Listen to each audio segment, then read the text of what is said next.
Monsieur le Président, chers collègues, nous sommes bien entendu largement favorables à ce dispositif Team France Export qui vise à accompagner et favoriser le développement des entreprises à l'international, ainsi qu'en atteste notre position constante lors des précédentes délibérations. Le renouvellement de cette convention,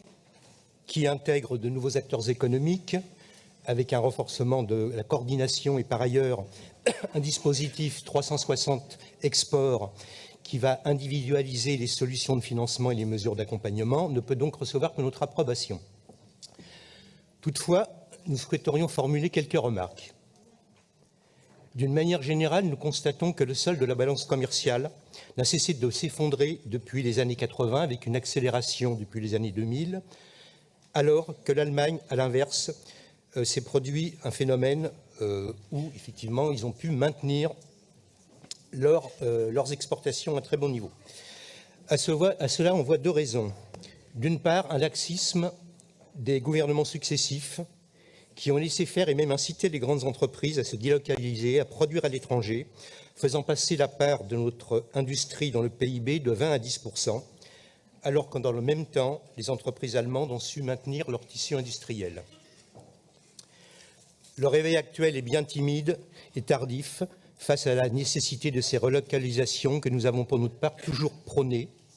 même s'il faut en convenir, les dispositifs actuels de BPI France, Make or Buy aux stratégies de réindustrialisation, ainsi que les accélérateurs des CCI vont dans le bon sens.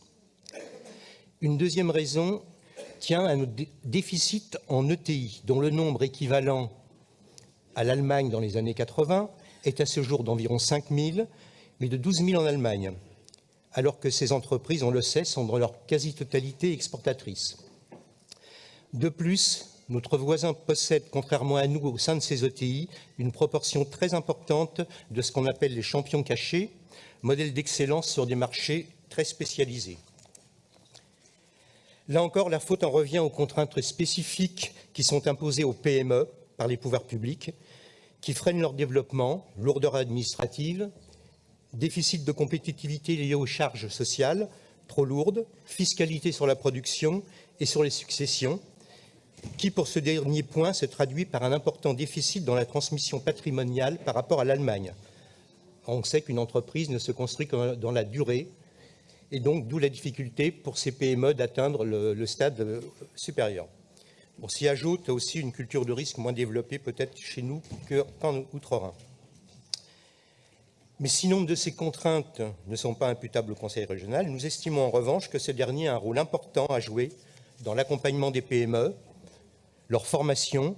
ainsi que par un soutien sans faille à l'innovation et à la recherche-développement, facteur moteur de pénétration du marché. Actant les évolutions allant dans ce sens de la présente convention, nous voterons pour.